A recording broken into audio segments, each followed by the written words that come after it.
Hey Turner, this is a review of the lesson we did right before I left for Christmas, so it's probably been about 2 weeks. I meant to do it sooner, but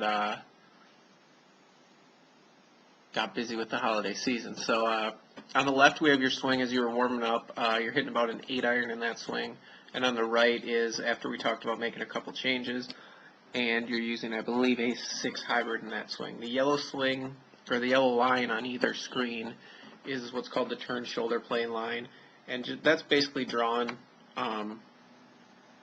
from the middle of your right shoulder at the top of your backswing, or when your shoulder turn is its fullest. It's hard to see in a couple just because your hands are in the way, but it's pretty close. And in terms of people talk about swinging on plane, that's one option, and that's the steepest of the options. There's also an elbow plane and a shaft plane, but that's the steepest plane. Pretty much a good player would ever want to swing on and be on plane. Before we get into that, the first change we really made was an address change. And if we look at the picture on the left, we talked about backing up your right shoulder. You'll notice, and again, the camera's angles aren't exactly identical, so but they're close enough that we can see a difference. With your right shoulder higher, as we started, you can see we don't really see a gap between, say, your chin and your shoulder, because that right shoulder is higher. It's kind of crowding your face, and it's getting kind of your whole swing to swing over the top or over plane or too far left. In the picture on the right, you'll notice once we backed up that right shoulder, kind of even them out a little bit, line them up with your feet, so both your shoulder line and your foot line are pointing in the same direction, we can see kind of a space between your right shoulder and your chin. So again, that's much more orthodox, much more square position, and that in itself made a fairly significant difference to your ability to get the club close to on plane. The second change we made in swing was to focus on keeping your back to the target for longer. If we look at the picture on the left, obviously in an ideal downswing that was right on the turn shoulder plane, again you can see that line bisects the turn shoulder all the way down to the golf ball. We'd get the club head on that yellow line pretty early in the downswing, and it would stay there throughout the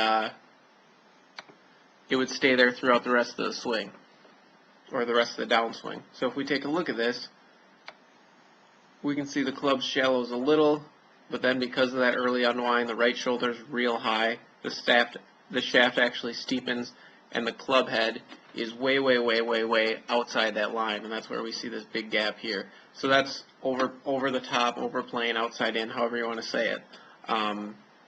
The club is swinging too far from outside in. We can see it stays all the way to impact well outside, that turn shoulder plane line.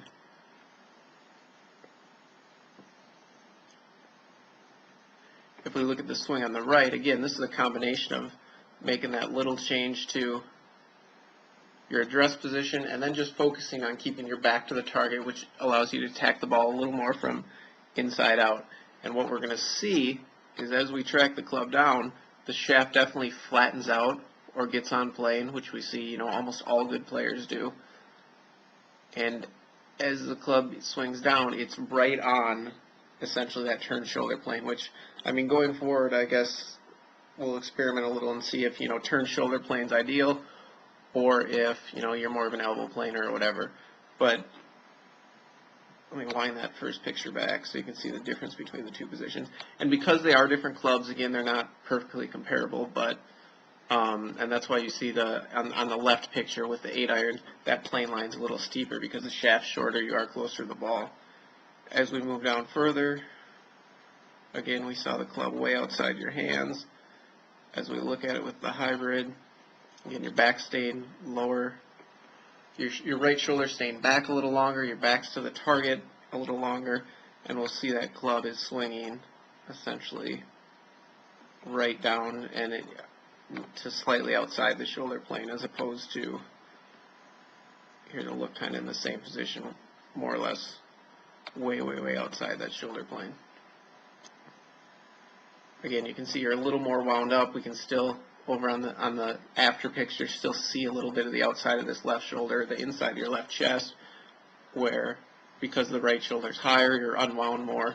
the club throws the club outside. We don't see any of that in the before picture. So we'll wind that one through to impact. We'll wind this one through to impact.